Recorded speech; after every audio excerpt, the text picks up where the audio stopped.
السلام علیکم۔ وہ کہنے لگا، یقین نہیں تھا میڈم کہ زندگی میں دوبارہ کبھی آپ سے ملاقات ہوگی، اور کیا ہی دلچسپ اتفاق ہے، اس حسین اور پرفضا مقام پر ہم ایک دوسرے سے مل رہے ہیں۔ 777 دیکھ کر آپ کو دلی مسرت کا احساس ہوگا۔ در حقیقت مہذب دنیا سے دوران آبادیوں سے الگ، جہاں انسان نے ترقی کر کے نہ جانے کیا کیا کچھ بنا دیا ہے، یہ جزیرہ انتہائی حسین روایات اور خوبصورتی کا حامل ہے۔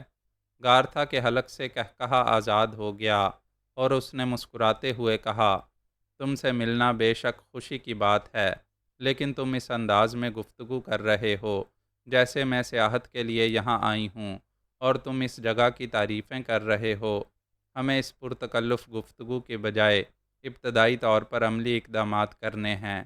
تم نہیں جانتے کہ میں کس قدر تھکی ہوئی ہوں، اور میری ذہنی اور جسمانی حالت کیا ہے، لیکن اس کے باوجود یہ لمحات آرام کرنے کے لیے نہیں ہیں، بلکہ میں کچھ کام کرنا چاہتی ہوں جس میں تمہارا شامل ہونا لازمی ہے۔ شاؤٹ نے مستعدی سے کہا، میڈم میں تو ہر لمحہ حاضر ہوں۔ جہاز سے عملے اور جہاز کے افراد کی مکمل منتقلی کے بعد میں چاہتی ہوں کہ تم میرے ساتھ اخناتون جہاز پر چلو، کیونکہ اصل کام وہی ہے جس سے اوشن ٹرائیر کو دلچسپی ہو سکتی ہے۔ میں حاضر ہوں۔ میرا خیال ہے تمام افراد اب جزیرے پر پہنچ چکے ہیں۔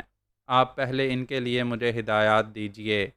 فی الحال انہیں ایسی جگہ منتقل کر دو جہاں ان پر بھرپور نظر رکھی جائے، چونکہ ہمارے پاس پورا دن موجود ہے۔ بعد میں ہم یہ فیصلہ کریں گے کہ ہمیں کیا کرنا ہے۔ آرنو ڈوم کے آدمیوں کو مستعد کر دو اور انہیں ہدایات کر دو کہ کوئی بھی غلط حرکت کرنے کی کوشش کرے تو اس کو ٹھیک ٹھاک طریقے سے سنبھال لیں، مگر ابھی ان میں سے کسی کو قتل نہ کیا جائے تو بہتر ہے۔ بعد میں صورتحال کا جائزہ لے کر مزید فیصلے کروں گی۔ میں ڈوم کو یہ ہدایت دیے دیتا ہوں، آر ڈی شاؤٹ نے کہا، اور وہ ڈوم کے پاس پہنچ گیا۔ وہ مسکرا رہا تھا۔ اس نے آر ڈی شاؤٹ کا شکریہ ادا کرتے ہوئے کہا، اور اس کے بعد بھی آپ مجھ سے بہتر کام لیتے رہیں۔ آپ نے جو یہ ذمہ داری مجھے سونپی ہے، میں اس سے بے حد خوش ہوں، لیکن کچھ اور بھی مراعات چاہتا ہوں میں آپ سے۔ وہ کیا؟ اس نے سرد اور سپاٹ لہجے میں کہا، یہ جہاز دولت سے مالا مال ہے، اور اس کی بناوٹ سے یہ احساس ہوتا ہے کہ جن لوگوں نے اسے بنایا ہے بڑے شوق سے بنایا ہے۔ یقیناً اس میں سے کچھ ایسی اشیاء ضرور ہوں گی جو میرے لیے نہایت دلکش ہو سکتی ہیں۔ تمہیں تمہاری پسند کے مطابق سونا مل گیا ہے مسٹر ڈوم؟ ہاں، اب میں چاہتا ہوں کہ وہ سونا بھی منتقل کر لیا جائے، لیکن آپ کی ہدایت کے بعد۔ یہ معاملات بعد میں طے کیے جائیں گے کہ کیا ہونا ہے اور کیا نہیں ہونا۔ یہ لوٹ کا مال نہیں ہے، بلکہ میرے محکمے کے لوگوں نے مجھے اس کے سلسلے میں ہدایت کی ہے، اور اگر مجھے وہاں سے اس کی اجازت نہ ملی تو میں مجبور ہو جاؤں گا۔ اس کے باوجود میں آپ سے تعاون کرنے کے لیے تیار ہوں، چونکہ جو کچھ مجھے ملا ہے وہ میری پسند کے مطابق ہے۔ ڈوم نے گردن خم کر کے کہا، اور شاؤٹ نے گردن ہلا دی۔ پھر بولا، تو پھر سب سے پہلے تم ان لوگوں کے لیے کسی ایسی معقول جگہ کا بندوبست کرو جہاں انہیں ٹھہرایا جا سکے، اور پھر ان پر اپنے آدمی مسلط کر دو، مگر ان میں سے کسی کو کوئی نقصان نہیں پہنچنا چاہیے۔ ہاں، اگر کوئی غلط حرکت کرے تو اسے مار پیٹ کر درست کر دینا۔ یہ اپنے آدمیوں کو ہدایت کر دو۔ اس کے لیے آپ کی رہائش گاہ کا عقبی حصہ بہت مناسب ہے۔ فی الحال ہم انہیں کھلی جگہ بٹھا دیتے ہیں، بعد میں ان کے لیے کوئی معقول بندوبست کر دیا جائے گا۔ مناسب ہے، شاؤٹ نے کہا، اور ڈوم اپنے کام میں مصروف ہو گیا۔ گرفتار شدگان کو ایک کھلی جگہ بٹھا دیا گیا جہاں درخت تو بے شمار تھے، لیکن سائبان نہیں تھا۔ البتہ درختوں کے سائے تلے کے نیچے وہ لوگ بالکل محفوظ تھے۔ یہاں بٹھانے کے بعد انہیں ہدایت کی گئی کہ ان میں سے کوئی بھی ایسی حرکت نہ کرے جس کی وجہ سے اسے نقصان اٹھانا پڑے۔ ان لوگوں میں سے کسی نے کوئی سوال نہیں کیا تھا۔ ڈوم اس کام سے فارغ ہونے کے بعد آرٹی شاؤٹ کے پاس پہنچ گیا۔ شاؤٹ نے اس دوران 15 ایسے آدمی تیار کر لیے تھے جنہیں اس کے ساتھ اخناتون پر جانا تھا، اور گارتھا کو بھی واپس جہاز پر پہنچنا تھا۔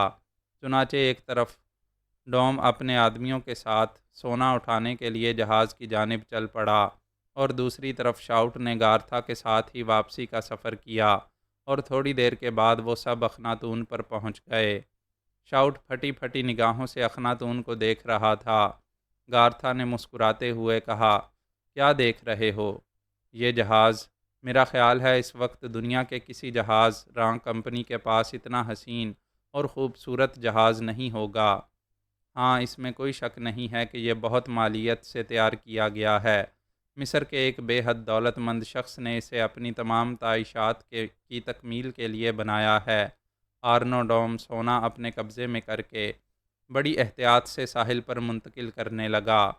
گارتھا نے شاؤٹ سے پوچھا، آرنو ڈوم نے یہ سونا تو حاصل کر لیا ہے، مگر اس ویران اور بیابان جزیرے میں وہ اس کا کیا کرے گا؟ اس کے عوض جو کچھ اسے درکار ہے وہ کہاں سے حاصل کرے گا؟ شاؤٹ کے ہونٹوں پر مسکراہٹ پھیل گئی۔ اس نے کہا، نہیں میڈم، مہذب دنیا سے ہمارے رابطے بالکل ہی ٹوٹے ہوئے نہیں ہیں۔ گو وہاں تک پہنچنے کے لیے ہمیں مشکل سفر اختیار کرنا پڑتے ہیں اور اس کے لیے ہمارے پاس معقول بندوبست موجود ہے۔ اس کا مطلب ہے کہ کوئی مہذب جگہ یہاں سے قریب موجود ہے؟ جی ہاں، میں اس کی تمام جغرافیائی تفصیل آپ کو بتا دوں گا۔ آؤ اب اس جہاز کا معائنہ کیا جائے۔ اور اس کے بعد گارتھا شاؤٹ کو لیے پورے جہاز پر گھومتی رہی۔ اس نے کہا، کس قدر قیمتی ساز و سامان ہے یہاں۔ پھر جب وہ پروفیسر بیرن کی لیبارٹری میں پہنچے تو آر ڈی شاؤٹ کی آنکھیں شدت حیرت سے پھیل گئیں۔ سونے کا بہت بڑا ذخیرہ یہاں بھی موجود تھا۔ اس نے پھٹی پھٹی آنکھوں سے اسے دیکھتے ہوئے کہا، یہ ذخیرہ اس کے علاوہ ہے جو آرنو ڈوم کو دیا گیا ہے؟ ہاں یقیناً، مگر میڈم انہوں نے اتنا سونا کہاں سے حاصل کر لیا؟ سمندر کی گہرائیوں سے۔ وہ لوگ جو ساحل پر موجود ہیں بڑی عجیب و غریب حیثیت کے حامل ہیں۔ ان میں بڑے بڑے ماہرین موجود ہیں۔ میرا خیال ہے ہم اوشن ٹریجر کو اتنا بڑا خزانہ دے سکتے ہیں کہ اس کے تصور میں بھی نہ آئے گا، کیونکہ سمندر کی گہرائیوں میں ان لوگوں نے جو کام کیا ہے وہ ناقابل یقین ہے۔ یہ میرا ذاتی معاملہ تو نہیں ہے اور نہ ہی مجھے سمندر کی گہرائیوں سے کوئی خاص دلچسپی ہے، لیکن اوشن ٹریجر کے لیے یہ ماہر افراد بہت بڑا خزانہ ثابت ہو سکتے ہیں۔ اس کے علاوہ اوشن ٹریجر کے لیے سمندری نوادرات بے شمار موجود ہیں اور یہ لیبارٹری بڑی اہمیت کی حامل ہے۔ قیمتی اشیاء اور بہت سا ساز و سامان اخناتون پر موجود تھا۔ اس کے علاوہ خوراک کے بڑے بڑے ذخائر۔ آر ڈی شاؤٹ نے ہونٹوں پر زبان پھیرتے ہوئے کہا، میں اخناتون میں ایسی ایسی چیزیں دیکھ رہا ہوں جنہیں میں نے تصور بھی نہیں کیا تھا۔ اوشن ٹریجر کی ہدایت کے مطابق اگر یہ چیزیں مجھے حاصل ہو جائیں تو… گارتھا ہنس پڑی۔ پھر اس نے کہا، معاملہ بڑے دلچسپ مرحلے میں داخل ہو چکا ہے۔ پہلے مجھے اوشن ٹریجر سے یہ معلوم کرنا ہے کہ جن لوگوں کو ہم نے گرفتار کیا ہے ان کے لیے ہمیں کیا کرنا ہے۔ اگر اخناتون کو یہیں تباہ کر دینا ہے یا اوشن ٹریجر اپنی تحویل میں لینا چاہتا ہے تو مجھے کوئی اعتراض نہیں ہوگا، اور اس وقت تم لوگ آپس میں یہ طے کر لینا کہ کسے کیا لینا ہے۔ جہاں تک میرا مسئلہ ہے، میں اپنے لیے سونے کا یہ ذخیرہ کافی سمجھتی ہوں اور اسے میری ملکیت تصور کیا جائے، کیونکہ میں ایک معقول معاوضے پر اوشن ٹریجر کے لیے کام کر رہی ہوں۔ لیکن بعض اوقات ایسا بھی ہوتا ہے، اب تک میں نے کبھی کسی چیز کے بارے میں نہیں سوچا، لیکن سونے کے اس فاضل ذخیرے کو دیکھ کر یہ احساس میرے دل میں پیدا ہوا ہے کہ اسے میری ملکیت بننا چاہیے۔ شاؤٹ نے گردن ہلائی اور بولا، بہرحال میں نے اس کا جائزہ لے لیا ہے۔ میرا کام صرف اتنا ہی تھا، باقی ہدایات جو کچھ بھی موصول ہوں گی ان کے مطابق کام کروں گا۔ گارتھا نے چور نگاہوں سے شاؤٹ کو دیکھا۔ اس کے دماغ نے فوراً ہی اعلان کیا کہ اس کے دل میں کافی لالچ آ چکا ہے اور اخناتون پر موجود بے شمار اشیاء کے حصول کے لیے کوششیں کرے گا، اور اس سلسلے میں گارتھا کو محتاط رہنا تھا۔ وہ جانتی تھی کہ ایسے کسی مرحلے پر کسی ایسے شخص کو ہینڈل کرنے کا کیا طریقہ ہو سکتا ہے۔ بہت دیر تک جہاز کے مختلف حصوں کا جائزہ لیا جاتا رہا۔ گارتھا خصوصی دلچسپی ان سمندری نوادرات سے لے رہی تھی جو اوشن ٹریجر کے کام آ سکتے تھے۔ بدلے ہوئے منصوبے کے مطابق اوشن ٹریجر نے اسے جو ہدایات جاری کی تھیں وہ ان سے ہٹنا پسند نہیں کرتی تھی، بہرحال ان ساری کارروائیوں میں دوپہر ہو گئی اور دوپہر کے بعد وہ لوگ جہاز سے واپس چل پڑے۔ اخناتون پر شاؤٹ کے 6 آدمیوں کو متعین کر دیا گیا تھا، جن کے سپرد یہ ذمہ داری تھی کہ وہ وہاں موجود ایک شخص کی حفاظت کریں۔ شاؤٹ واپس جزیرے پر آ گیا۔ گارتھا نے کہا، مجھے عمدہ قسم کا کھانا چاہیے اور اس کے بعد میں آرام کروں گی، اور تم اس وقت تک مجھے پریشان نہیں کرو گے جب تک میں تمہیں طلب نہ کروں۔ شاؤٹ نے مسکراتے ہوئے گردن ہلا دی تھی۔ گارتھا کو اس نے بہترین کھانا پیش کیا اور وہ کھانے کے دوران اس سے گفتگو کرتی رہی۔ اس نے پوچھا، ان لوگوں کے لیے کھانے پینے کا کیا بندوبست ہوگا؟ میڈم، ہمارے پاس خوراک کے کافی ذخائر موجود ہیں، لیکن اتنے آدمیوں کے لیے جتنے آدمی یہاں موجود ہیں، ہمارے پاس تقریباً 6 ماہ کا ذخیرہ ہمیشہ موجود رہتا ہے۔ اس کے علاوہ ایسے محفوظ ذخائر بھی ہوتے ہیں جنہیں ہم انتہائی مشکل حالات میں استعمال کرنے کے مجاز ہیں۔ چنانچہ میں یہ تو نہیں کہہ سکتا کہ ان لوگوں کے لیے میرے پاس بہت ہی معقول بندوبست ہے، لیکن جہاز پر جو ذخائر ہیں انہیں استعمال کیا جا سکتا ہے، اور اگر آپ اجازت دیں تو ان ذخائر میں سے کچھ اشیاء لے کر ان لوگوں کے لیے شام کا کھانا تیار کرایا جا سکتا ہے۔ دوپہر کو تو میں ان کا کوئی انتظام نہیں کر سکتا۔ اوہو نہیں، میرا خیال ہے کم از کم انہیں چائے اور بسکٹ دے دو۔ شام کو ان کے لیے باقاعدہ کھانے کا بندوبست ہونا چاہیے۔ اوشن ٹریجر سے مکمل ہدایات لینے کے بعد ہی کوئی کام کیا جا سکتا ہے۔ ویسے بھی ہم بے گناہ انسانوں کو موت کے گھاٹ نہیں اتاریں گے، اور میرے خیال میں اس کی ضرورت بھی پیش نہیں آئے گی۔ ویسے یہاں تمہارے اس جزیرے میں خوراک کا کیا بندوبست ہے؟ یہاں بہترین شکار مل جاتا ہے، گوشت کی کوئی کمی نہیں ہے، لیکن اس کے لیے کارتوس خرچ کرنا پڑتے ہیں۔ سمندر سے مچھلیاں حاصل ہو سکتی ہیں، باقی کچھ پھل وغیرہ بھی دستیاب ہو جاتے ہیں۔ بظاہر خوراک کا کوئی ایسا مسئلہ نہیں ہے، لیکن اس کے لیے خود باغ دوڑ کرنا پڑتی ہے۔ میں تو یہ چاہتا تھا کہ آپ کو اس جزیرے سے پوری طرح روشناس کراؤں، لیکن ابھی آپ آرام کریں، یہ کام بعد میں بھی ہو سکتا ہے۔ یقیناً، اب تم بھی میرے آرام کے لیے کوئی مناسب جگہ بتا دو۔ شاؤٹ نے بڑے احترام کے ساتھ گارتھا کو ایک ایسی جگہ پہنچا دیا جو اسے پسند آئی تھی۔ جزیرے کا موسم معتدل تھا، نہ تیز گرمی نہ سرد ہوائیں، بلکہ درختوں کی چھاؤں میں انہیں ہوا بڑی خوشگوار لگ رہی تھی، اور موسمی طور پر ان میں سے کوئی متاثر نہیں تھا۔ اب تک کا وقت نہایت صبر و تحمل سے گزرا تھا۔ زیادہ تر وہ لوگ خاموش ہی رہے تھے۔ آرنو ڈوم کے نیم برہنہ ساتھی چوڑے کھانڈوں سے مسلح ان لوگوں کی کڑی نگرانی کر رہے تھے، لیکن ان کے ساتھ ابھی تک کوئی سختی نہیں کی گئی تھی، سوائے اس کے کہ وہ بھوکے تھے، نہ صبح کا ناشتہ ملا تھا، اور اب تقریباً دوپہر ہو رہی تھی۔ دلچسپ صورتحال یہ تھی کہ اس وقت پروفیسر بیرن اپنی بیٹی سینڈرا کے ساتھ ایک درخت کے تنے سے ٹیک لگائے بیٹھا ہوا تھا۔ اس سے کچھ فاصلے پر اسد شرازی اور دردانہ موجود تھے۔ تھوڑے سے فاصلے پر ایڈگر جیکاس، کشن داس، گن پاور وغیرہ تھے۔ ادھر امیر ارتقا ہاشمی اپنی بیویوں کے غول میں بیٹھا ہوا تھا، اس کا سر جھکا ہوا تھا۔ اسی طرح ان لوگوں نے اپنی ترتیب کر لی تھی، لیکن جب وہ یہاں اس احاطے میں پہنچے تھے تو پہلی بار اسد شرازی نے دردانہ سے سرگوشی کے انداز میں کہا تھا، کیا تمہیں شبان نظر آیا؟ دردانہ اچھل پڑی۔ اس نے شرازی کی طرف چونک کر دیکھا اور پھر آہستہ سے بولی، نہیں، میں نے اسے نہیں دیکھا۔ دردانہ کے لہجے میں پشیمانی بھی تھی، خوف بھی تھا۔ اسد شرازی نے آہستہ سے کہا، میں رات سے اس بات پر غور کر رہا ہوں کہ شبان ان لوگوں کے درمیان نظر نہیں آیا۔ اوہ میرے خدا، کہیں اسے کوئی حادثہ نہ پیش آ گیا ہو، مگر وہ تو پورے احاطے میں کہیں نہیں ہے۔ آہ، شبان ہم لوگوں کے درمیان نہیں ہے۔ دردانہ کی آواز میں آنسوؤں کی نمی پیدا ہو گئی۔ اسد شرازی نے آہستہ سے کہا، اس بات پر پریشان ہونے کی ضرورت نہیں ہے، میرا خیال ہے وہ واحد شخص ہے اس جہاز کا جس نے اپنے تحفظ کا بندوبست کر لیا ہے۔ مطلب میں نہیں سمجھی۔ شبان کو تم نے ابھی تک نہیں سمجھا دردانہ، اسد شرازی بولا، اور دردانہ عجیب سی نگاہوں سے اسے دیکھنے لگی۔ پھر اس نے کہا، ہاں میں یہ بات کہہ سکتی ہوں اسد شرازی کہ اسے میں نے ابھی تک نہیں سمجھا۔ حالانکہ بچپن سے اس کی پرورش کسی ماں ہی کی حیثیت سے کر رہی ہوں۔ میں اس بات پر تم سے کوئی اعتراض نہیں کر رہا دردانہ، مگر مجھے اس وقت بھی یہ خدشہ گزرا تھا کہ شبان ان لوگوں کے ہاتھ نہیں لگ سکا تو کیا وہ جہاز پر پوشیدہ ہے؟ مگر بظاہر تو یوں محسوس ہوتا ہے جیسے انہوں نے پورے جہاز کا کنٹرول اپنے ہاتھ میں لے لیا ہو سکتا ہے وہ جہاز میں نہیں بلکہ سمندر میں پوشیدہ ہو، اسد شرازی نے خیال ظاہر کیا، اور دردانہ خشک ہونٹوں پر زبان پھیر کر رہ گئی۔ دوسرے کسی شخص کو شاید شبان کا خیال بھی نہیں آیا تھا، لیکن اسد اور دردانہ اس سلسلے میں ذرا الگ حیثیت رکھتے تھے۔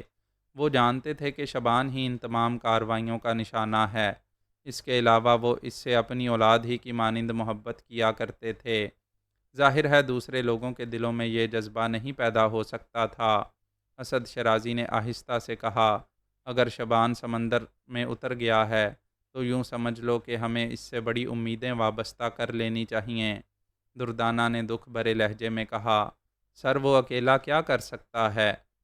اس کا ان لوگوں کے چنگل سے نکل جانا ہی بہت بڑی بات ہے۔ کچھ نہ کچھ ہوگا دردانہ، دیکھو ہر چیز کا ایک وقت مقرر ہوتا ہے اور پھر عمل کا رد عمل بھی ہوتا ہے۔ ہم یہاں تک پہنچے ہیں، اس کے بعد یقینی طور پر کچھ نہ کچھ ہونا ہے۔ سر میں اس شخص کی شدید مخالفت کرتی رہی ہوں جس نے ہمیں اس منزل تک پہنچایا ہے، دردانہ نے نفرت بھرے لہجے میں کہا۔ اشارہ امیر ارتقا ہاشمی کی طرف تھا اور شرازی کے ہونٹوں پر مسکراہٹ پھیل گئی۔ اس نے کہا، دردانہ زندگی میں کچھ معاملات ایسے بھی ہوتے ہیں جن سے انحراف ممکن نہیں ہوتا۔ میں سمجھی نہیں۔ یہ حقیقت ہے دردانہ، اگر امیر ارتقا ہاشمی یہ سب کچھ نہ کرتا تو اخناتون کی کہانی سیدھی اور سپاٹ ہوتی۔ یہ ایک موڑ ہے اور ہمیں اس موڑ کا جائزہ لینا ہے۔ مگر شبان، سر شبان، کیا وہ محفوظ رہ سکے گا؟ ہاں، میرا خیال ہے اگر وہ سمندر میں اتر گیا ہے تو اس پر قابو پانا ممکن نہیں ہوگا۔ بات صرف انہی لوگوں تک محدود نہیں رہی تھی۔ کیپٹن ایڈگر نے بھی شبان کی غیر موجودگی محسوس کر لی تھی اور گردن اٹھا اٹھا کر چاروں طرف دیکھ رہا تھا۔ پھر اس نے اپنے ساتھیوں یعنی جیکاس، کشن داس اور گن پاور سے اس کے بارے میں پوچھا تو وہ تینوں بھی چونک پڑے اور ادھر ادھر دیکھنے لگے۔ پھر انہوں نے آہستہ سے کہا، ہاں شبان اس احاطے میں نہیں ہے۔ کیپٹن کے چہرے پر عجیب سے تاثرات پھیل گئے اور اس نے پرخیال انداز میں گردن ہلاتے ہوئے کہا، اس کا مطلب ہے وہ لڑکا واقعی انتہائی پراسرار ہے۔ پروفیسر بیرن البتہ خاموش تھا۔ سینڈرا بھی ان حالات کا مکمل جائزہ لینے کے بعد یہ اندازہ لگا چکی تھی کہ شبان ان کے درمیان موجود نہیں ہے۔ اس نے بھی سرگوشی کے انداز میں پروفیسر بیرن سے کہا، شبان نظر نہیں آ رہا۔ پروفیسر بیرن نے مسکراتی نگاہوں سے سینڈرا کو دیکھا اور آہستہ سے بولا، یہ اندازہ تم نے بہت دیر بعد لگایا میری بچی۔ میں نے ابھی غور کیا ہے ڈیڈی۔ ہاں، وہ ان لوگوں کے ہاتھ نہیں آ سکا۔ پروفیسر بیرن نے پر اطمینان لہجے میں کہا، کیا مطلب؟ مطلب وہی ہے جو میں نے کہا، وہ ہماری طرح ان کا قیدی نہیں ہے، اور شاید میں بھی ان کا قیدی نہ ہوتا اگر تم میرے ساتھ نہ ہوتیں، پروفیسر بیرن نے پراسرار لہجے میں کہا، اور سینڈرا نہ سمجھنے والے انداز میں اسے دیکھنے لگی۔ پھر اس نے کہا، ڈیڈی مجھے ان لوگوں سے بہت خوف محسوس ہوتا ہے۔ اپنے آپ کو پرسکون رکھو، وقت اپنے فیصلے خود کرتا ہے، اور میں امید رکھتا ہوں تم سے کہ تم ایک باہمت لڑکی ہونے کا ثبوت پیش کرو گی۔ سینڈرا خشک ہونٹوں پر زبان پھیر کر خاموش ہو گئی۔ دن کے تقریباً 2:30 بج رہے تھے جب اس خاموش ماحول میں تھوڑی سی تبدیلی پیدا ہوئی۔ شاؤٹ خود اس طرف آیا تھا اور اس کے عقب میں چند افراد کچھ ایسی چیزیں اٹھائے ہوئے تھے جن سے یہ اندازہ ہوتا تھا کہ شاید انہیں کھانے پینے کے لیے کچھ دیا جا رہا ہے۔ چائے کے ساتھ بسکٹوں کے پیکٹ تھے جن کی تعداد کافی تھی۔ ایک ایک پیکٹ چائے کے برتن کے ساتھ ان لوگوں کے سامنے رکھ دیا گیا۔ آر ڈی شاؤٹ درمیان میں کھڑا اس تقسیم کی نگرانی کر رہا تھا۔ اتنے میں شرازی اپنی جگہ سے اٹھا۔ اس نے دونوں ہاتھ سیدھے کیے اور شاؤٹ کی طرف بڑھتا ہوا بولا، مسٹر، آپ اپنی شکل و صورت سے، اپنے لباس سے مہذب دنیا کے ایک انسان نظر آتے ہیں، کیا مجھے اس بات کی اجازت ہے کہ میں آپ سے کچھ باتیں کروں؟ شاؤٹ نے شیرازی کو دیکھا اور پھر کسی قدر نرم لہجے میں بولا، آپ کیا کہنا چاہتے ہیں مسٹر شیرازی؟ کیا میں آپ سے تھوڑی سی معلومات حاصل کر سکتا ہوں؟ کوئی حرج نہیں ہے، پوچھیے، کیا پوچھنا ہے آپ کو؟ شاؤٹ بدستور نرم لہجے میں بولا، ہم لوگ ایک پرسکون سفر کر رہے تھے اور کچھ ایسے واقعات و حالات رونما ہوئے جن سے آپ واقف ہیں، ہمیں یہاں لے آیا گیا۔ یقینی طور پر اس کے پس پشت کوئی ایسی بھی بات ہوگی جس کے لیے آپ نے کام کیا۔ ہم نے ہمیں اپنی اس گرفتاری کی وجہ بتائی جا سکتی ہے، اور اگر یہ بھی ممکن نہ ہو تو اتنا بتایا جا سکتا ہے کہ کیا ہمارے رہنے کے لیے یہی جگہ منتخب کی گئی ہے اور کھانے پینے کے لیے بس یہی سب کچھ، یا ہمیں زندہ رہنے کا حق دیا جائے گا؟ کم از کم آپ ہمیں ہمارے مستقبل سے آگاہ کر دیں، یہ آپ کی عنایت ہوگی، بشرط یہ کہ میرا یہ مطالبہ آپ کے مفادات کے خلاف نہ ہو۔ شاؤٹ نے ایک لمحے کے لیے کچھ سوچا، پھر بولا، رات کو آپ کو کھانا دیا جائے گا، فی الوقت آپ کے قیام کے لیے یہی جگہ ہے ہمارے پاس، لیکن اگر آپ کا قیام طویل ہوا تو بندوبست کر دیا جائے گا۔ مزید یہ کہ شاید 24 گھنٹے کے اندر اندر یا زیادہ سے زیادہ 36 گھنٹے کے اندر اندر آپ کے بارے میں مناسب فیصلے کر لیے جائیں گے اور آپ کو آگاہ کر دیا جائے گا۔ کھلی جگہ پر قیام کے سلسلے میں آپ کے ذہن میں اگر کوئی پریشانی ہو تو میں آپ کو یہ بتانا چاہتا ہوں کہ یہاں کے موسم میں شدت نہیں ہوتی، نہ آپ کو سخت سردی کا سامنا کرنا پڑے گا اور نہ سخت گرمی کا۔ فی الحال میں اس سے زیادہ آپ کو کچھ نہیں بتا سکتا۔ امید ہے آپ مطمئن رہیں گے۔ میرے خیال میں آپ کی تسلی ہو گئی ہے۔ آپ کی اس مہربان گفتگو کا بے حد شکریہ جناب۔ کچھ اور کہہ سکتا ہوں آپ سے؟ ہاں کہیے۔ آر ڈی شاؤٹ خوش اخلاقی کا مظاہرہ کر رہا تھا۔ ہم پرامن لوگ ہیں اور کسی بھی طور جنگ و جدل کے حامی نہیں ہیں۔ یہ لوگ ہماری نگرانی کر رہے ہیں، ہم ان پر اعتراضات نہیں کرتے۔ اگر چاہیں تو ہماری تلاشی لے لی جائے، ہم میں سے کسی کے پاس کوئی ہتھیار نہیں ہے، اور ان لوگوں کو یہ ہدایت کی جائے کہ اس وقت تک جب تک ہم میں سے کوئی شورش پر آمادہ نہ ہو، کسی غلط فہمی کی بنیاد پر ہمیں جسمانی نقصان نہ پہنچایا جائے۔ اس کے بعد اگر ممکن ہو سکے تو ہمیں یہ بتا دیا جائے کہ ہم یہاں قیدی رہیں گے یا ہمارے ساتھ اور کوئی سلوک کیا جائے گا، یا ہماری گرفتاری کی وجہ کیا ہے۔ یقیناً یہ ہماری ذمہ داری ہے کہ آپ کو آپ کے مستقبل سے آگاہ کیا جائے۔ جہاں تک مسئلہ آپ کے اس مطالبے کا ہے تو اطمینان رکھیے، میں ان لوگوں کو ہدایت کر دوں گا کہ انفرادی طور پر کوئی گڑبڑ کرے تو اس کے خلاف کارروائی بے شک ہو، اور کوئی ایسا کام نہ کیا جائے جس سے آپ کو جسمانی نقصان پہنچے۔ ہم آپ سے بہترین تعاون کی امید کرتے ہیں۔ آپ کو یہاں لانا اور دوسرے معاملات کا تعلق براہ راست ہم سے نہیں ہے۔ اگر ممکن ہو سکا تو آپ کو اس بارے میں تفصیلات بتا دی جائیں گی۔ بے حد شکریہ مسٹر۔ اسد نے سوالیہ نظروں سے اسے دیکھا تو آر ڈی شاؤٹ مسکرا کر بولا، آر ڈی شاؤٹ۔ اس کے بعد وہ وہاں سے آگے بڑھ گیا۔ تمام لوگ اس کو اس سے گفتگو کرتے ہوئے دیکھ رہے تھے۔ جب وہ چلا گیا تو وہ سب اس سے اس بارے میں سوالات کرنے لگے۔ اس نے انہیں اپنی گفتگو بتائی۔ ظاہر ہے یہ بات قابل اطمینان نہیں تھی۔ وہ سب تبصرہ آرائی کر رہے تھے۔ البتہ آر ڈی شاؤٹ نے نگرانی کرنے والوں کو اس سلسلے میں ہدایات دے دی تھیں، چنانچہ اب ان کی نقل و حرکت کو غور سے نہیں دیکھا جا رہا تھا۔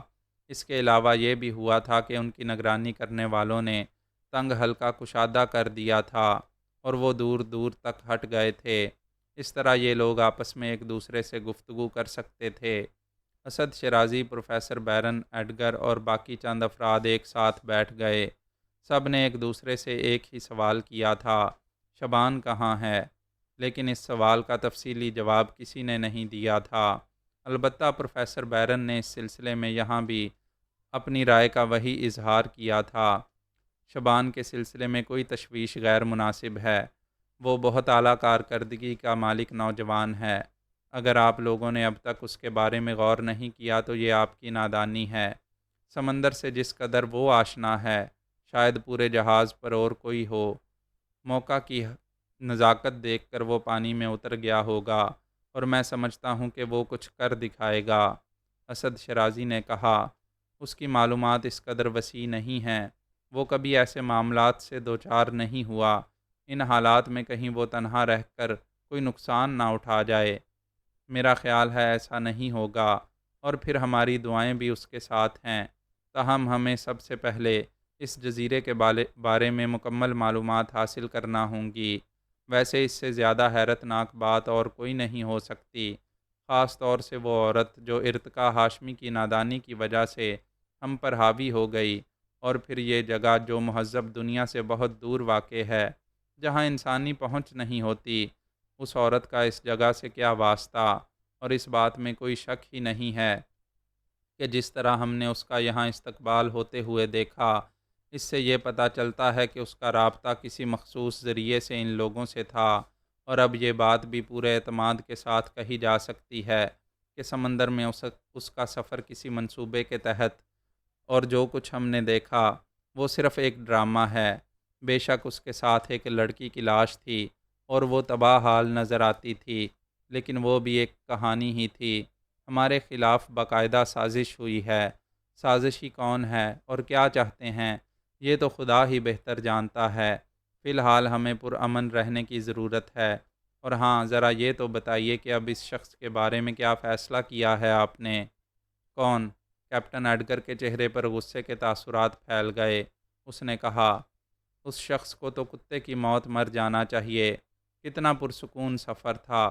ہمارا عیاش طبع آدمی نے صرف اپنی عیاشی کی وجہ سے ہم سب کو عذاب میں گرفتار کر دیا، ورنہ وہ عورت اپنے مقصد میں کامیاب نہیں ہو سکتی تھی۔ اسد شرازی کے ہونٹوں پر مسکراہٹ پھیل گئی۔ اس نے کہا، کیپٹن، انسان خطا کا پتلا ہے۔ ہر شخص کی ذہنی سوچ مختلف ہوتی ہے، لیکن یہ مشترکہ مصیبت ہم سب پر نازل ہوئی ہے۔ اس کے ساتھ اس کی بیویاں بھی ہیں جو بے قصور ہیں۔ اگر وہ شرمندہ ہو تو اسے معاف کیا جا سکتا ہے۔ میں آپ کی یہ بات تو رد نہیں کر سکتا مسٹر اسد شرازی، لیکن آپ یہ سوچ لیجئے کہ اس شخص نے کتنی غلط حرکت کی ہے اور کیا کیا گفتگو کی ہے۔ ایڈگر نے کہا، میں جانتا ہوں، لیکن اب اس وقت وہ چاروں طرف سے ہار چکا ہے۔ میرا خیال ہے اس پر رحم کیا جا سکتا ہے۔ ٹھیک ہے، ٹھیک ہے، میں بھی کیپٹن سے یہ سفارش کروں گا کہ جو کچھ ہوا ہے اسے نظر انداز کیا جائے۔ مناسب نہیں ہوگا کہ ہم اپنے ایک ساتھی کو اس کی کسی حماقت کی بنا پر اس طرح چھوڑ دیں۔ آئندہ ہم سے بھی کوئی حماقت ہو سکتی ہے، چنانچہ اس بات کو نظر انداز کر دیا جائے تو بہتر ہے۔ مگر اس کی طرف سے تو ابھی تک کوئی بات نہیں ہوئی اسد شرازی، ایڈگر نے کہا۔ جہاں تک میرا اندازہ ہے وہ اس کی جرت نہیں کر پائے گا۔ خیر، تھوڑا وقت گزر جائے۔ دیکھنا یہ ہے کہ وہ عورت جس کا نام یہاں گارتھا لیا جا رہا ہے، ارتقا ہاشمی کے لیے کیا کرتی ہے۔ وہ سامنے آئے۔ ارتقا ہاشمی سے اس کا رابطہ ہو تو صورتحال کی وضاحت ہو جائے گی، اور اس کے بعد اگر ہم یہ دیکھیں گے کہ ارتقا ہاشمی واقعی اپنی تقدیر کا شکار ہو گیا ہے، تو پھر ہم اسے معاف کر دیں گے۔ ٹھیک ہے، مجھے اعتراض نہیں ہوگا۔ کیپٹن فطرتاً شریف آدمی تھا، چنانچہ راضی ہو گیا۔ در حقیقت سب سے زیادہ اسی کی توہین کی گئی تھی۔ وقت آہستہ آہستہ گزرتا رہا، اور پھر فضا میں تاریکیاں اترنے لگیں۔ شبان کے بارے میں پروفیسر بیرن نے جو کچھ کہا تھا اور ان لوگوں کا جو کچھ خیال تھا وہ غلط نہیں تھا۔ اس وقت جب اخناتون پر یورش ہوئی اور ہنگامہ آرائی ہونے لگی تو شبان کی بھی آنکھ کھل گئی تھی۔ وہ اپنی جگہ سے اٹھا اور برق رفتاری سے ایک ایسی جگہ پہنچ گیا جہاں سے وہ اس صورتحال کا جائزہ لے سکتا تھا، اور پھر دوسروں کی طرح وہ بھی ششدر رہ گیا تھا۔ بیچ سمندر میں اچانک حملہ آور ہونے والی یہ مخلوق اس کی سمجھ میں بھی نہیں آئی تھی۔ اس کے پاس موقع تھا، وہ اگر چاہتا تو کسی بھی سمت سے ان لوگوں پر آتشی ہتھیار استعمال کر سکتا تھا، لیکن یہ بھی اس کی ذہانت تھی کہ وہ موقع کی نزاکت کا اندازہ لگا رہا تھا، اور تھوڑی ہی دیر میں اس نے یہ محسوس کر لیا تھا کہ جہاز کے بے خبر مکیں حملہ آوروں کے نرغے میں آ چکے ہیں، اور اب اگر کسی طرف سے کوئی کارروائی ہوتی ہے تو یقینی طور پر گرفتار شدہ افراد کو شدید نقصان اٹھانا پڑے گا، اور یہ بات اس نے اچھی طرح محسوس کر لی تھی۔ وہ مختلف گوشوں سے جائزہ لیتا رہا، جہاز پر چڑھ آنے والے نیم وحشی لوگ ایک ایک گوشے کا جائزہ لے رہے تھے، لیکن شبان اتنی مہارت سے ان لوگوں کی نگاہوں سے بچا رہا تھا۔ ان کی تعداد اتنی تھی کہ شبان کو اپنی دانش مندی پر خوشی ہوئی کہ اس نے ان میں سے کسی کو ہلاک کرنے کی کوشش نہیں کی۔ یہ اندازہ اسے بخوبی ہو گیا تھا کہ جہاز اب ان لوگوں کے قبضے میں آ چکا ہے۔ اس نے بحری قزاقوں کے بارے میں بھی سنا تھا، ہو سکتا ہے یہ سمندری لٹیرے ہوں، لیکن جو کوئی بھی ہیں، دیکھنا یہ تھا کہ اب وہ کرتے کیا ہیں۔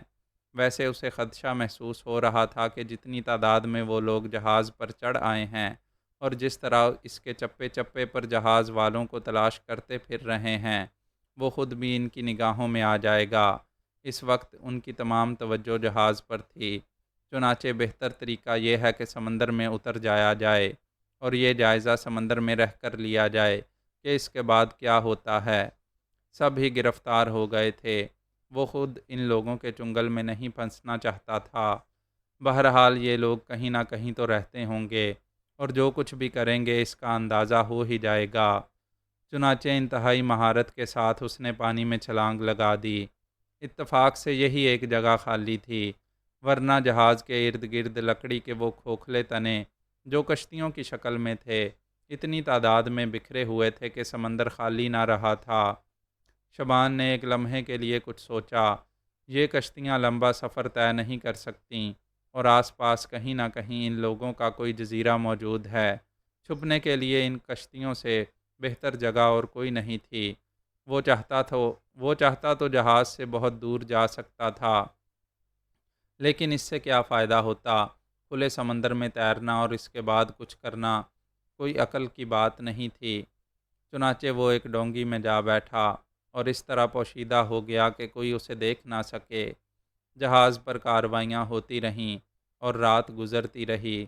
ویسے شبان خاصا پریشان تھا اور اس وقت اس کی تمام تر ہمدردیاں اور محبتیں صرف دردانہ اور اسد شرازی کے لیے تھیں۔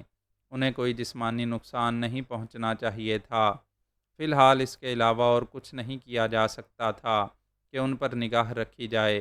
پھر جب صبح کی روشنی نمودار ہوئی اور اسے خدشہ ہوا کہ اب ڈونگی میں اسے دیکھ لیا جائے گا، تو اس نے ڈونگی چھوڑ دی اور سمندر میں اتر گیا۔ پانی میں رہنا اس کے لیے کوئی مشکل کام نہیں تھا۔ اس نے تھوڑا سا فاصلہ طے کیا اور وہاں سے حالات کا جائزہ لیتا رہا۔ تھوڑی ہی دیر کے بعد اسے احساس ہو گیا کہ جہاز روانگی کے لیے تیار ہے۔ نیم وحشی لوگوں نے ڈونگیوں کو ایک دوسرے سے منسلک کر کے انہیں جہاز سے باندھ دیا تھا۔ کچھ لوگوں نے ڈونگیاں سنبھال بھی لی تھیں۔ شبان نے محسوس کیا کہ ان میں سے بیشتر افراد جہاز پر ہی موجود ہیں۔ اگر وہ لوگ اپنی ڈونگیوں میں بیٹھ کر چل پڑتے تو یہ سوچا جا سکتا تھا کہ جہاز والوں کو نقصان پہنچ چکا ہے اور ان لوگوں کا اب ان سے کوئی واسطہ نہیں رہا۔ لیکن جہاز کے آگے بڑھنے کا مطلب یہ تھا کہ وہ لوگ اسے کہیں لے جانا چاہتے ہیں۔ شبان کا اندازہ درست نکلا۔ جہاز ایک مخصوص سمت سفر کر رہا تھا اور پھر اچھا خاصا سفر طے کرنے کے بعد شبان نے بھی اس جزیرے کی بھوری لکیر دن کی روشنی میں دیکھ لی جو دور سے نظر آ رہا تھا۔ اس نے پرخیال انداز میں گردن ہلائی اور پھر پانی کی گہرائیوں میں خاصا نیچے پہنچ کر برق رفتاری سے اس جزیرے کی جانب تیرنے لگا۔ جہاز اس سے پیچھے رہ گیا تھا اور وہ تیزی سے جزیرے کی جانب جا رہا تھا۔ دیکھنے والوں کو اگر یہ منظر نظر آتا تو وہ اس پر یقین نہ کرتے۔ ایک انسانی جسم بالکل مشینی انداز میں ساحل کی جانب جا رہا تھا اور تھوڑی ہی دیر کے بعد وہ ساحل پر پہنچ گیا۔ اس نے ایک ایسی غیر آباد جگہ منتخب کی تھی جہاں دور دور تک انسان نظر نہیں آ رہے تھے۔ پانی سے نکلنے کے بعد بھوری ریت پر کھڑے ہو کر اس نے جزیرے کا جائزہ لیا۔ سرسبز و شاداب درختوں کی بہتات تھی اور جزیرے کا موسم بہت خوشگوار نظر آ رہا تھا۔ اگر یہاں انسانی زندگی ہے تو در حقیقت یہاں کے رہنے والے بہت ہی خوشگوار وقت گزارتے ہوں گے، لیکن شبان کو ان لوگوں کی فکر تھی۔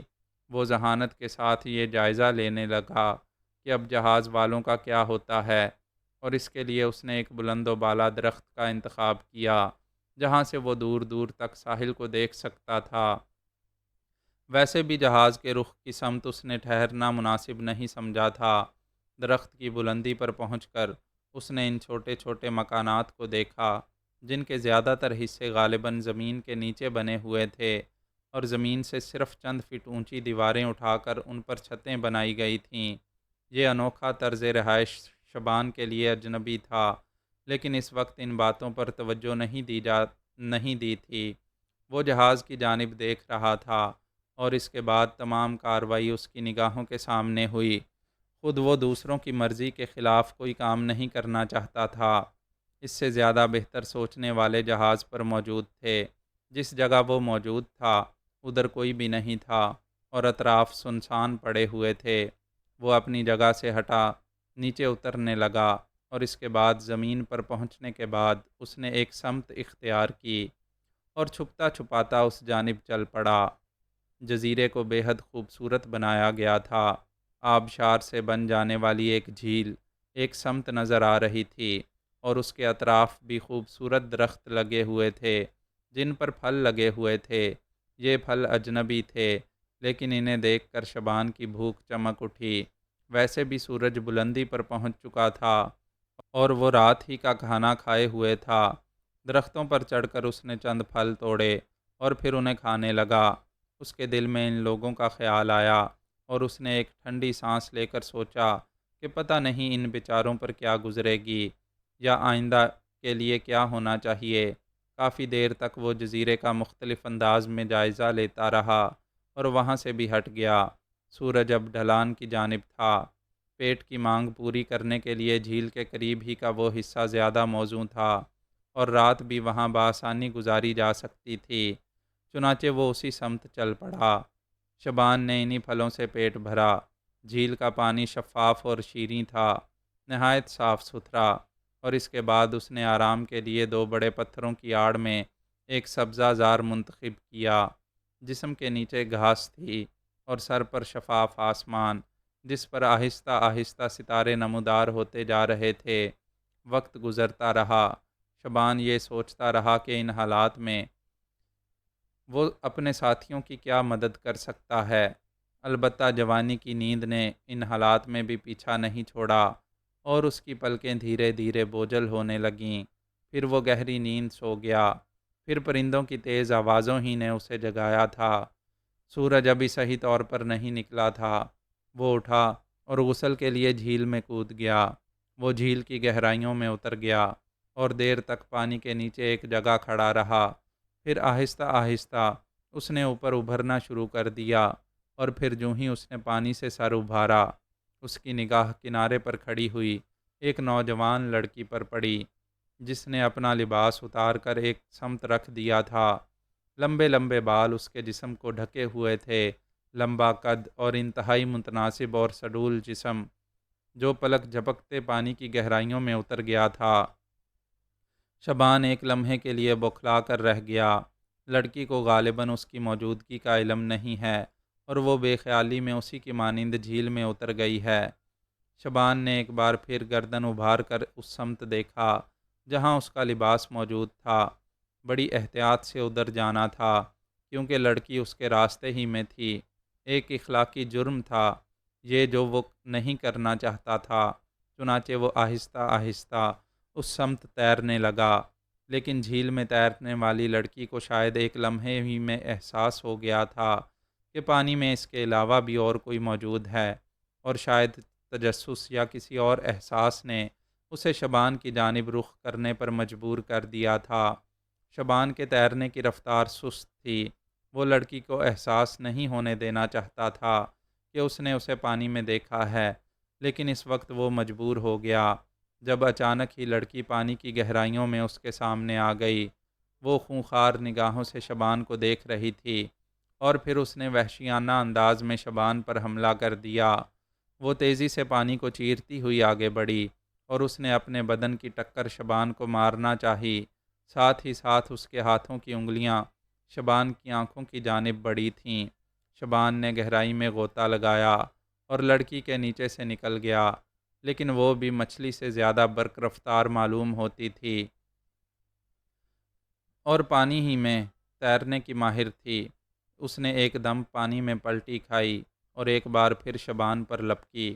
وہ بہت زیادہ خونخوار ہو گئی تھی اور اس کے چہرے سے وحشت جھلکنے لگی تھی۔ حالانکہ حسین چہرہ تھا، لیکن اس وقت وحشت نے اسے بگاڑ کر رکھ دیا تھا۔ وہ ہر قیمت پر اس شخص کو اندھا کر دینا چاہتی تھی جس نے اسے بے لباس دیکھا تھا، اور اس کی نوکدار ناخنوں والی انگلیاں بار بار شبان کی آنکھوں کی جانب لپک رہی تھیں، لیکن وہ شبان سے ناواقف تھی۔ شبان نے ایک بار بھی اسے اپنے بدن کو چھونے نہیں دیا تھا۔ اس نے ایک لمبا غوطہ لگایا اور جھیل کی گہرائیوں میں اترتا چلا گیا۔ اس کا خیال تھا کہ شاید لڑکی جھیل کی گہرائیوں میں آنا پسند نہ کرے، کیونکہ وہاں اس کے لیے خطرات ہو سکتے تھے اور عام آدمی پانی کے اندر اتنی دیر تک نہیں رہ سکتا تھا۔ لیکن جنگلی لڑکی نے اس کا پیچھا نہیں چھوڑا۔ وہ خود بھی تیر کی مانند شبان کے ساتھ ساتھ ہی نیچے آئی، اور یہاں اس نے پھر شبان پر حملے کرنا شروع کر دیے۔ شبان بآسانی اس کے ان حملوں سے بچ رہا تھا، لیکن لڑکی کا تنفس تیز ہوتا جا رہا تھا۔ وہ بہت زیادہ خود کو پانی میں برداشت نہیں کر سکتی تھی۔ البتہ اس کی وحشت کا عالم وہی تھا۔ یہ بھی ایک غیر معمولی بات تھی کہ پانی کے نیچے اتنی دیر تک سطح پر جا کر سانس لیے بغیر اتنی تیز رفتاری سے عمل کیا جاتا رہے۔ اس سے لڑکی کی غیر معمولی قوت کا اندازہ ہوتا تھا، لیکن شبان کو یہ اندازہ تھا کہ اگر اس دیوانگی کے عالم میں وہ زیادہ دیر تک پانی میں رہی تو اس کے پھیپھڑے پھٹ جائیں گے۔ اس نے صرف لڑکی کی زندگی بچانے کے لیے ایک بار پھر سطح کا رخ کیا، اور لڑکی مجبوراً اس کے ساتھ ساتھ سطح پر آ گئی۔ شبان پانی پہ ابھرا۔ لڑکی نے بھی پانی سے سر نکالا، شبان کا چہرہ دیکھا، اور پھر دانت پیستی ہوئی اس کی جانب لپکی۔ شبان ایک بار پھر پانی میں غوطہ لگا گیا تھا، اور اس بار اس نے محسوس کیا کہ لڑکی نے دوبارہ پانی کی گہرائیوں میں اترنے کی جرت نہیں کی تھی۔ پانی کے نیچے ہی نیچے وہ دیوانگی کے عالم میں کچھ بھی کر سکتی تھی، لیکن سطح پر جا کر جب اس نے سانس لیا تو دوبارہ نیچے آنے کی ہمت نہ پڑی۔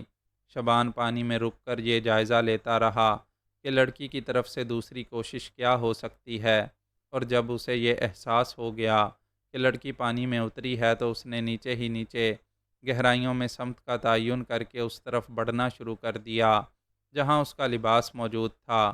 اس بار لڑکی اس کے راستے میں مزاحم نہیں ہوئی تھی، اور وہ کنارے پر پہنچ گیا تھا، لیکن کنارے پر قدم رکھتے ہی اس نے دیکھا کہ لڑکی تھوڑے فاصلے پر موجود ہے۔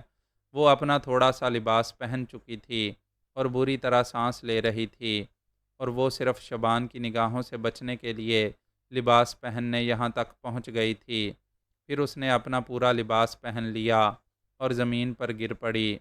زمین پر لمبی لمبی لیٹی وہ گہرے گہرے سانس لے رہی تھی۔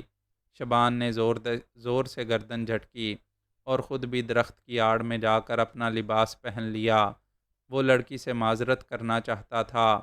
لباس پہننے کے بعد جب وہ لڑکی کے سامنے آیا تو دفعتاً ہی اسے ایک سمت ہٹ جانا پڑا۔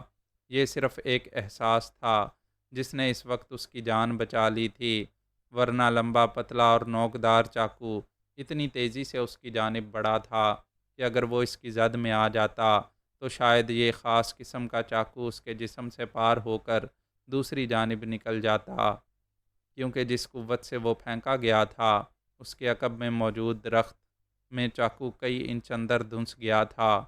شبان نے فوراً ہی اپنے بچاؤ کے لیے درخت کا سہارا لیا اور اس کے عقب میں آ گیا، اور یہ بھی بہتر ہی ہوا کیونکہ لڑکی دوسرا چاقو پھینک چکی تھی، اور یہ دوسرا چاقو شبان کے شانے کو بالکل چھوتا ہوا گزرا تھا۔ یہ خوش بختی تھی اس کی کہ وہ اس کی زد میں نہیں آ سکا تھا۔ شبان نے ایک ہاتھ سیدھا کر کے زور سے چیخ کر کہا، بے وقوف لڑکی، اپنی احمقانہ حرکات سے باز آؤ، تمہیں غلط فہمی ہو رہی ہے۔ لیکن ان الفاظ کے ساتھ ہی اسے اپنا ہاتھ جلدی سے پیچھے کر لینا پڑا تھا، کیونکہ تیسرا چاقو اس کے ہاتھ کی سمت لپکا تھا۔ پتہ نہیں اس کمبخت کے پاس کتنے چاقو ہیں۔ شبان کو غصہ آنے لگا۔ لڑکی اس کی زندگی لینے کے درپے ہو گئی تھی، حالانکہ اس کا کوئی قصور نہیں تھا۔ اس نے کچھ سوچا اور پھر فیصلہ کیا کہ لڑکی کے سامنے آ کر کھل کر اس کا مقابلہ کیا جائے۔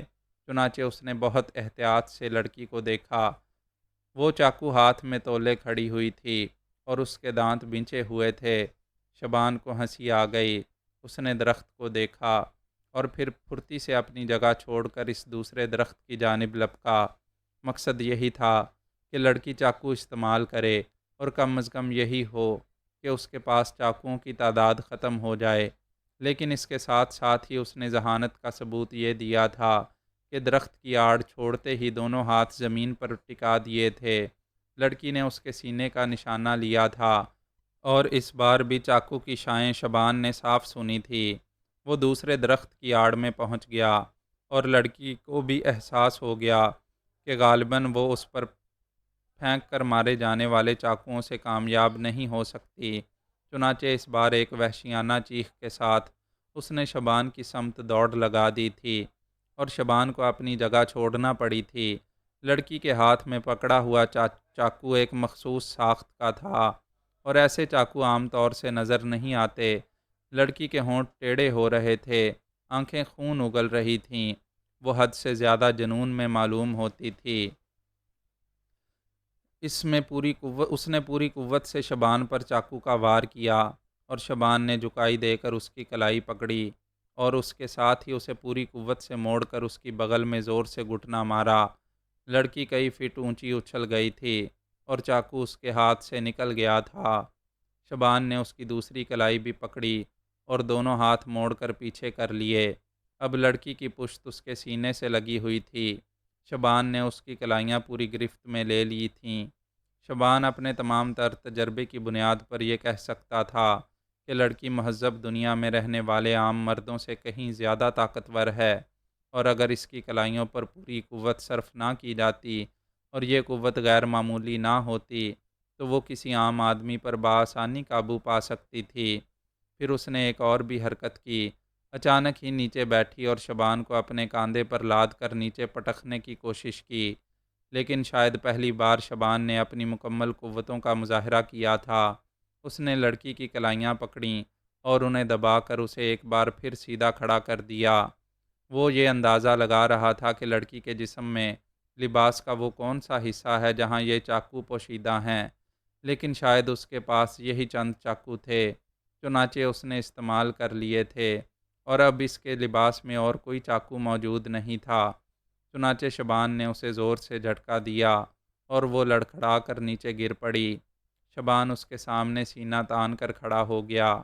اس نے سرد لہجے میں کہا، پاگل لڑکی، اس کے بعد اگر تم نے کوئی ایسی احمقانہ کوشش کی تو میں تمہیں سزا دینے پر مجبور ہو جاؤں گا۔ ہوش میں آ کر میری بات سننے کی کوشش کرو۔ اگر تم میری زبان سمجھتی ہو تو سنو۔ مجھے یہ علم نہیں تھا کہ تم پانی میں ہو، اور تمہیں اس کا یقین اس لیے ہو جانا چاہیے کہ میں تم سے پہلے پانی میں موجود تھا اور یہاں نہا رہا تھا۔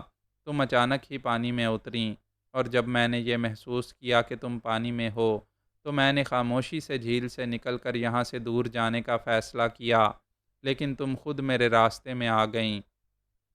اگر تم صرف اس وجہ سے مجھے ختم کرنا چاہتی ہو کہ میں نے تمہیں بے لباس دیکھا تو اس میں میرا کوئی قصور نہیں تھا، اور اگر تم پاگل یا وحشی ہو تو پھر بحالت مجبوری مجھے تمہاری زندگی لینا پڑے گی، یا کم از کم تمہیں اس حالت میں پہنچا دینا پڑے گا کہ تم اپنی یہ دیوانگی ترک کر دو، سمجھیں؟ میں اس سے زیادہ کچھ نہیں کہنا چاہتا تم سے۔ بات اگر سمجھ میں آ گئی ہو تو اٹھ کر بیٹھ جاؤ، اپنا سانس بحال کرو اور اس کے بعد یہاں سے چلی جاؤ، یا اگر تم نہیں جانا چاہتی تو میں یہاں سے ہٹ جاتا ہوں۔ اس سلسلے میں میرا کوئی قصور نہیں تھا۔ شبان لڑکی کے چہرے کا جائزہ لے رہا تھا اور اس نے اپنے الفاظ کا خاطر خواہ رد عمل دیکھا تھا۔ لڑکی کے خد و خال نرم پڑتے جا رہے تھے۔ پھر اس نے ایک گہری سانس لی اور اپنی جگہ سے اٹھ کر بیٹھ گئی، اور چند ہی لمحات کے بعد اس کی آواز ابھری، میں تم سے معذرت چاہتی ہوں۔ شبان اچھل پڑا تھا۔ اس نیم وحشی لڑکی کے انداز سے یہ نہیں معلوم ہوتا تھا کہ وہ اسے انگریزی میں جواب دے گی اور اس کی بات سمجھ لے گی، لیکن اس کا لہجہ نہایت صاف تھا اور انگریزی بالکل مکمل۔ شبان نے گہری سانس لے کر گردن جھٹکی اور پھر واپسی کے لیے وہاں سے مڑ گیا۔ تب ہی اس لڑکی کی آواز سنائی دی، سنو، رک جاؤ، سنو، اور شبان ٹھٹک کر رک گیا۔ لڑکی اپنی جگہ سے اٹھ گئی تھی۔ پھر وہ اس کے قریب پہنچ گئی۔ اس کے ہونٹوں پر مسکراہٹ تھی اس نے چمکدار نگاہوں سے شبان کو دیکھتے ہوئے کہا، اب جب کہ تم نے وضاحت کر دی ہے اور میں نے صورتحال پر غور کیا تو مجھے یہ اندازہ ہوا کہ در حقیقت تم درست کہہ رہے ہو، غلطی میری ہی تھی۔ شبان کے ہونٹوں پر بھی مسکراہٹ پھیل گئی۔ اس نے کہا، اور تم نے غلط فہمی میں مجھے قتل کرنے میں کوئی کسر نہیں چھوڑی تھی۔ میں شرمندہ ہوں، اس نے جواب دیا، اور شبان شانے ہلا کر بولا، چلو ٹھیک ہے، مگر تم اتنی صبح جھیل میں، میرا مطلب ہے۔ اوہ ویری گڈ، تم بہت پھرتیلے اور تیراکی کے ماہر بھی، جبکہ میرے قبیلے میں مجھے ڈولفن کہا جاتا ہے اور لوگوں کا خیال ہے کہ سمندر میں کوئی میرا مقابل نہیں ہوتا، لیکن تم نے مجھے پانی میں نچا مارا، اور پھر باہر بھی تم واقعی بہت انوکھے ہو، مگر تم ہو کون؟ شبان ہے میرا نام، اس نے جواب دیا، اور مجھے سوسانہ کہتے ہیں۔ یہاں میں اس سمت، وہ جو جھونپڑیاں تمہیں نظر آ رہی ہوں گی، وہاں رہتی ہوں۔ میرا بھائی آرنو ڈوم اس چھوٹے سے قبیلے کا رہنما ہے، اور میں اس کے ساتھ ہی رہتی ہوں۔ میرے ماں باپ مر چکے ہیں۔ آؤ اب جب ہماری دوستی ہو گئی ہے تو تھوڑی دیر بیٹھ کر باتیں کریں۔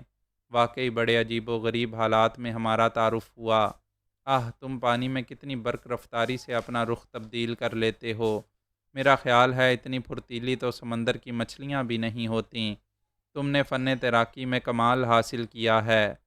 شبان نے ایک لمحے کے لیے سوچا اور اس کے بعد گردن ہلا کر بولا، وہ چوڑا درخت ہمارے بیٹھ کر گفتگو کرنے کے لیے کیسا رہے گا؟ میری پسند کے عین مطابق، لڑکی نے جواب دیا، اور دونوں اس جانب بڑھ گئے۔ درخت کی جڑ میں شبان ایک جگہ پاؤں پھیلا کر بیٹھ گیا، اور لڑکی اس سے کچھ فاصلے پر بیٹھ کر مسکراتی نگاہوں سے اسے دیکھنے لگی۔ پھر وہ بولی، تم نے مجھے بہت متاثر کیا ہے۔ شبان ہنس پڑا۔ کیوں؟ ہنسی کیوں آئی؟ تمہارا تاثر عجیب ہے۔ تمہارے پھینکے ہوئے چاقوؤں میں سے کوئی بھی اگر میرے جسم میں پیوست ہو جاتا تو پھر تمہارا تاثر کیا ہوتا؟ اس وقت میں غلط فہمی کا شکار تھی اور میری زندگی چلی جاتی۔ تمہاری زندگی نہ جانے پر مجھے خوشی ہے اور اپنے عمل پر افسوس، مگر میں برداشت نہیں کر پاتی تھی۔ یہاں کس کی مجال ہے کہ وہ مجھ سے نگاہیں ملا کر بھی بات کر سکے، اور تم نے مجھے وہ جملہ ادھورا چھوڑ کر خاموش ہو گئی۔ اس کے چہرے پر حیا کی سرخی آ گئی تھی۔ شبان نے گردن جھٹکی اور بولا، تمہارا بھائی آرنو ڈوم وہ اس قبیلے کا رہنما ہے؟ اوہو، ایک بات بتاؤ، اس کا حلیہ کیا ہے؟ کیا مطلب؟ میں اس کا حلیہ جاننا چاہتا ہوں۔ اور جواب میں سوسانہ نے آرنو ڈوم کا جو حلیہ بتایا وہ وہی تھا جسے شبان نے جہاز پر دوسرے لوگوں کو کنٹرول کرتے ہوئے دیکھا تھا۔ گویا یہ لوگ بحری قزاق تھے اور انہوں نے ہی اخناتون پر تباہی مچائی تھی اور بالآخر اسے قابو میں کر لیا تھا۔ شبان چند لمحات سوچتا رہا، پھر اس نے کہا، میں تم سے کچھ پوچھنا چاہتا ہوں سوسانہ، میرے سوالات کا برا تو نہیں مانو گی؟ نہیں، چونکہ میں نے ایک ایسی غلطی کی ہے جس کی بنا پر تمہاری جان بھی جا سکتی تھی۔ چنانچہ اب تمہیں آزادی ہے کہ جس لہجے میں چاہو مجھ سے گفتگو کرو۔ میں اپنی غلطی کا کفارہ ادا کرنا چاہتی ہوں۔ یہ انداز غلط ہو جاتا ہے سوسانہ، میں سمجھی نہیں۔ غلطیوں کا کفارہ ادا کرتے ہوئے دل میں خلوص نہیں ہوتا؟ کیا ہم عارضی طور پر ہی صحیح ایک دوسرے سے دوستی کا دعویٰ نہیں کر سکتے؟ وہ مسکرا کر بولی، بشرط یہ کہ تم پسند کرو، تو پھر ہم دوست ہیں، اور اس وقت تک جب تک کہ ہمارے مفادات ایک دوسرے سے مجروح نہ ہوں، ہمیں اپنے آپ کو ایک دوسرے کا دوست ہی سمجھنا چاہیے۔ سوسانہ ہنس پڑی، پھر بولی، تمہارا گفتگو کرنے کا انداز بہت دلکش ہے۔ ویسے بھی تم ایک خوبصورت نوجوان ہو۔ بہت عجیب، کہاں سے آئے ہو اور کون سے قبیلے سے تمہارا تعلق ہے؟ اگر میرا انداز غلط نہیں ہے تو تم اوشن ٹرائر والوں میں سے ہو۔ اوشن ٹرائر؟ شبان نے حیران لہجے میں پوچھا۔ ہاں، وہ جو ساحل پر آباد ہیں اور مہذب انسانوں کی بستیوں سے آئے ہیں، وہی لوگ جن میں چیف کی حیثیت آر ڈی شاؤٹ رکھتا ہے۔ شبان نے فوراً ہی لا علمی کا اظہار نہیں کیا اور خاموشی سے گردن جھکا کر کچھ سوچتا رہا، پھر بولا، میں جو کوئی بھی ہوں، فی الحال تو ہم دونوں دوستوں کی حیثیت سے یہاں ہیں۔ کیا تمہیں اس بات کا علم ہے کہ تمہارے بھائی آرنو ڈوم نے ایک جہاز پر قبضہ کیا ہے؟ سوسانا ایک بار پھر چونک پڑی، اور پھر اس نے پرخیال انداز میں گردن ہلا کر شبان کو دیکھتے ہوئے کہا، اوہو، غلط فہمی مجھے ہی ہوئی ہے۔ نہ جانے کیوں میرا ذہن اس طرف نہیں گیا۔ یقیناً تم ان جہاز والوں میں سے ہو، کیونکہ اگر اوشن ٹرائیر سے تمہارا تعلق ہوتا تو اس سے پہلے بھی میں نے تمہیں کہیں نہ کہیں ضرور دیکھا ہوتا۔ وہ تو بہت تھوڑے سے آدمی ہیں، اور ابھی وہ وقت نہیں آیا جب نئے لوگ آتے ہیں۔ میں سمجھ گئی۔ شبان اس کی گفتگو سے نتیجہ اخذ کرنے کی کوشش کر رہا تھا، لیکن بہت سی باتیں وہ نہیں سمجھ پایا تھا۔ اوشن ٹرائیر کا نام اس کے لیے بالکل اجنبی تھا، لیکن لڑکی کی باتوں پر حیرت کا اظہار کر کے وہ اس کی زبان نہیں بند کرنا چاہتا تھا، کیونکہ اس طرح لڑکی سے بہت سی معلومات حاصل ہونے کی امید تھی۔ اس نے بدستور نرم لہجے میں کہا، تم بھی پانی میں واقعی ڈولفن نظر آتی ہو سوسانا۔ میں نے بہت سی تیراک لڑکیوں کو بھی دیکھا ہے۔ اول تو لڑکیاں بہت اچھی تیراک نہیں ہوتیں اور پانی میں بہت جلد تھک جاتی ہیں، اور اگر ہوتی بھی ہیں تو بس یوں ہی سی، لیکن تم پانی کے اندر برق بن جاتی ہو، بالکل بجلی کی مانند گردش کرتی ہو۔ شبان یہ اندازہ لگا رہا تھا کہ اس کے ان الفاظ سے لڑکی پر کیا رد عمل ہوتا ہے۔ اس نے لڑکی کے چہرے پر شگفتگی دیکھی اور اپنی ذہانت پر مسکرانے لگا۔ تھوڑی سی تعریف نے لڑکی کو بہت خوش کر دیا تھا۔ شبان اس سے بہت سی تفصیلات معلوم کرنا چاہتا تھا۔ اس نے کہا، تمہارا بھائی آرنو ڈوم بھی بہت طاقتور اور بہادر انسان معلوم ہوتا ہے۔ اگر میں یہ کہوں کہ میرے بارے میں تمہارا خیال غلط نہیں ہے، تو مجھے اس بات کا خطرہ ہے کہ کہیں تم میری دشمن نہ بن جاؤ۔ کیوں؟ لڑکی نے حیرانی سے پوچھا۔ اس لیے کہ تمہارا بھائی اس جہاز کو اور اس میں سفر کرنے والوں کو قید کر کے لایا ہے۔ میرے بھائی کو ایسے کاموں سے دلچسپی نہیں ہے۔ بے شک ہم اپنے مسائل کا حل سمندر میں بھٹک جانے والے جہازوں پر تلاش کرتے ہیں۔ دیکھو نا، ہمارے پاس زندگی گزارنے کا اور تو کوئی طریقہ نہیں ہے۔ ضروریات کی تمام چیزیں میرا بھائی اپنے قبیلے کو ایسی ہی لوٹ مار کر کے فراہم کرتا ہے، لیکن زندگیاں لینا اور بے مقصد کسی کو پریشان کرنا اس کا کام نہیں۔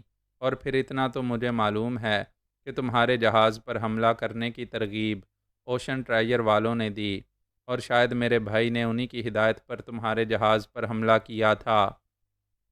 کیا اس نے تمہارے جہاز پر قتل و غارت گری کی؟ نہیں، میرے جہاز کے لوگ محفوظ ہیں، لیکن انہیں قیدی بنا لیا گیا ہے۔ اور ان قیدیوں کو کہاں رکھا گیا ہے؟ ساحل پر، جہاں زمین دوز مکانات بنے ہوئے ہیں۔ تو پھر یہ سب اوشن ٹرائیر والوں کا کام ہے، اور میرے بھائی نے صرف ان کے لیے کام کیا ہے۔ تم لوگ کون ہو؟ شبان نے سوال کیا۔ سوسانا اسے حیران نگاہوں سے دیکھنے لگی۔ شبان جلدی سے بولا، اس دور دراز سمندری جزیرے پر رہنے کے باوجود اور یہ حلیہ اختیار کرنے کے باوجود تم لوگ مہذب دنیا کے لوگوں کی طرح ہو۔ تمہاری شکل و صورتیں بھی ویسی ہی ہیں، لیکن تم نے نیم وحشیوں کا سا انداز اختیار کر رکھا ہے۔ کیا میں اس کی وجہ جان سکتا ہوں؟ اور کیا یہ بھی جان سکتا ہوں تمہاری دوستی کے حوالے سے کہ یہاں جس جگہ ہم لوگ موجود ہیں اور تم بھی جہاں رہتی ہو، کیا کیفیت ہے؟ یہ کون سی جگہ ہے؟ کوئی جزیرہ ہے؟ اور اگر جزیرہ ہے تو اس کا نام کیا ہے؟ اس کی وسعت کتنی ہے؟ سوسانا ہنس پڑی۔ اس نے کہا، تم نے اتنے ڈھیر سارے سوالات ایک ساتھ کر دیے ہیں، مجھے تو ان کی ترتیب بھی یاد نہیں رہی، مگر میں تمہیں مطمئن کرنے کی کوشش کرتی ہوں۔ یہاں موجود جتنے بھی قبیلے آباد ہیں، ان کا کوئی نام نہیں ہے۔ مجھے یقین ہے کہ یہاں موجود اکثر لوگوں کی کہانی میرے بھائی آرنو ڈوم جیسی ہوگی۔ میرے بھائی کی چند برے لوگوں سے دشمنی ہو گئی۔ وہ اسے غلط کاموں پر آمادہ کر رہے تھے۔ جب وہ نہ مانا تو انہوں نے ہمارے گھر کو نذر آتش کر دیا، جس میں میرے والدین زندہ جل گئے۔ میرا بھائی مجھے بمشکل تمام اپنی گود میں لے کر وہاں سے بچ نکلا۔ والدین کی موت نے اسے پاگل کر دیا تھا۔ وہ ان لوگوں سے انتقام لینے نکل کھڑا ہوا۔ اس نے اپنے تمام دشمنوں کو صفائے ہستی سے مٹا ڈالا اور اس شہر سے بھاگ نکلا۔ اسے ایسی جگہ کی تلاش تھی جہاں وہ اور میں پرسکون زندگی گزار سکیں، اور وہ اس جزیرے پر آ نکلا، اور یہاں کے لوگوں نے اس سے متاثر ہو کر اپنا سردار بنا لیا۔ اب ہم اپنی ضروریات کے لیے جہازوں کو لوٹ کر انہیں پورا کرتے ہیں۔ یہاں مختلف جگہوں پر بے شمار قبیلے آباد ہیں، جن کا بظاہر ایک دوسرے سے کوئی خاص رابطہ نہیں ہے، مگر وقت پڑنے پر وہ ایک دوسرے کی مدد ضرور کرتے ہیں اور خون خرابے سے پرہیز کرتے ہیں۔ اور یہاں اوشن ٹریجر کے کارکن کافی عرصے سے موجود ہیں اور یہ سمندر میں کام کرتے ہیں۔ ان پر بھی یہ ذمہ داری عائد ہے کہ اگر کوئی ضرورت ہو تو دوسرے لوگوں کی مدد کریں، کیونکہ ان کا مہذب دنیا سے براہ راست رابطہ ہے۔ البتہ انہیں ایک ہدایت کر دی گئی ہے کہ یہاں زیادہ لوگوں کو نہیں لایا جائے گا اور بہت زیادہ مشینیں نہیں لائی جائیں گی۔ ہتھیاروں کے سلسلے میں بھی ان پر پابندی عائد ہے کہ یہ لوگ ایسے ہتھیار یہاں نہ رکھیں جن سے قبیلے والوں پر قابو پایا جا سکے۔ ان لوگوں نے ایسی کوئی کارروائی نہیں کی اور اب تک پرامن طریقے سے ہمارے ساتھ رہ رہے ہیں۔ یہ ہے اس علاقے کی تفصیل، اور کیا معلوم کرنا چاہتے ہو؟ شبان پھٹی پھٹی آنکھوں سے سوسانہ کو دیکھ رہا تھا۔ اس نے کہا، اور تم نے یہیں پرورش پائی؟ ہاں، اپنے بھائی کے زیر سایہ، اس نے جواب دیا۔ ڈوم کیسا آدمی ہے؟ بے حد خونخوار، لیکن انتہائی نرم دل۔ اگر اس کے ساتھ سختی کی جائے تو پھر اس سے زیادہ سخت اور کوئی نہیں ہوتا، اور اگر اس کے ساتھ اچھا سلوک کیا جائے تو پھر وہ ایک اچھا دوست ہوتا ہے۔ تمہارے اس تعاون کا بے حد شکریہ سوسانہ۔ حالانکہ ہماری ابتدا بڑے عجیب انداز میں ہوئی، لیکن انتہا بہت اچھی ہے۔ میں تمہارا شکر گزار ہوں۔ مجھ سے تو تم نے اتنی ساری معلومات حاصل کر لیں، لیکن اپنے بارے میں کچھ نہیں بتایا۔ اتنا تو تمہیں بتا چکا ہوں کہ میرا تعلق اسی جہاز سے ہے۔ ہم لوگ بھی سمندری تحقیقات کے لیے نکلے تھے، لیکن اوشن ٹرائر نامی کسی جگہ سے واقف نہیں تھے کہ آرنو ڈوم نے ہمارے جہاز پر حملہ کیا اور ہم لوگوں کو جہاز سمیت گرفتار کر کے یہاں لے آیا۔ میرے تمام ساتھی ان کے قیدی ہیں۔ میں جہاز ہی سے نکل بھاگا تھا۔ اوہو، تو تم مفرور ہو؟ سوسانہ نے کسی قدر تشویش زدہ لہجے میں کہا۔ ہاں، مگر اب تم کیا کرو گے؟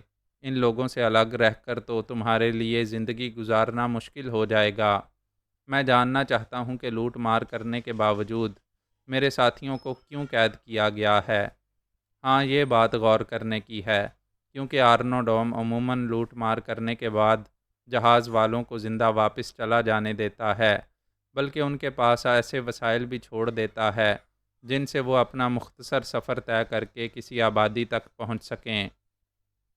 میں تمہیں بتا چکی ہوں کہ اس بار آر ڈی شاؤٹ نے میرے بھائی کو اس کام کے لیے آمادہ کیا تھا، اور غالباً اس کے عوض میرے بھائی کو سونے کے ذخائر ملے ہیں۔